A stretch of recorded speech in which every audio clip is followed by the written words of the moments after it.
Gita in New York, explosion in Burma. Some Burmese doctors were attending a medical convention in New York. And as they were walking back to their hotel, they saw a devotee, a Hare Krishna person, distributing these books on the street. So he showed them a Bhagavad Gita. So they asked them that we are Buddhists. We are not Hindus from Myanmar, Burma. So he opened the Bhagavad Gita and showed them Dashavatar painting pointing out to Lord Buddha. So they bought the Bhagavad Gita.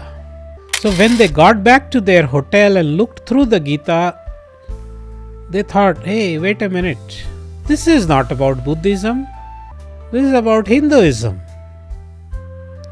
So anyway, they had bought the book. They decided, okay, chalo theek hai, no problem.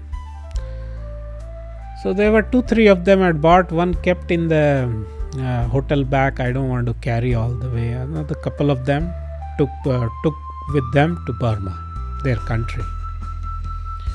So one of them, doctor, he had a Hindu doctor friend. So Hindu doctor, he said, I was in America, New York, and some guy sold us this book called Bhagavad Gita. Take it. So that Hindu doctor friend, he took the Gita. But he was more into meditation and formless worship.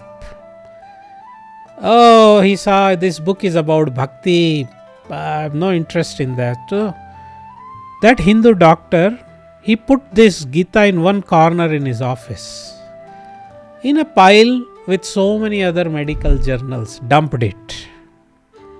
And then years went by.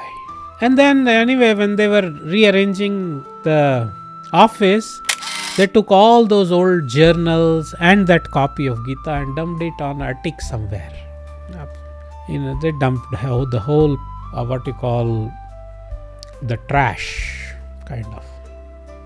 Then that doctor got married and he had a son. The son grew up in high school. One day, son was visiting his father's office. And this young, student, his son wanted to learn English.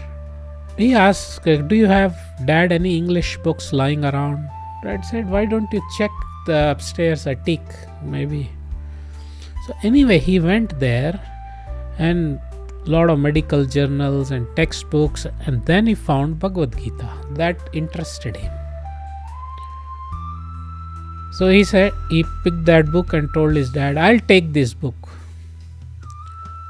He said, fine. So he brought that Bhagavad Gita. Almost after 25 years of selling that book in New York, that he brought that book home, this young boy. So he wanted to learn English. So he had no interest in Gita or philosophy. He just saw this as a means to learn his English.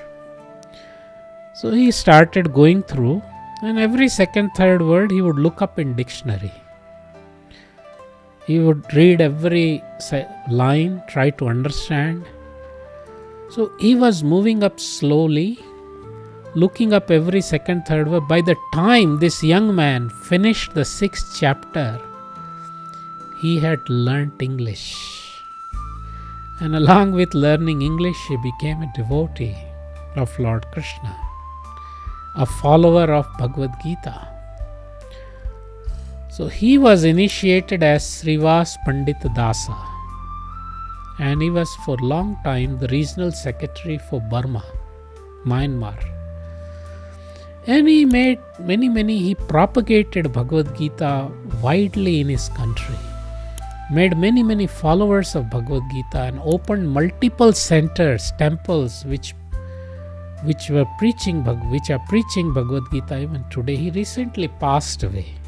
So a revolution in the entire country came from one Gita distributed thousands of miles away in New York.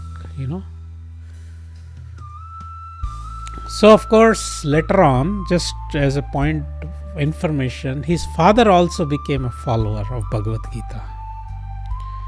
So, such is the power of these wonderful books, our Vedic texts. They are capable of transforming lives.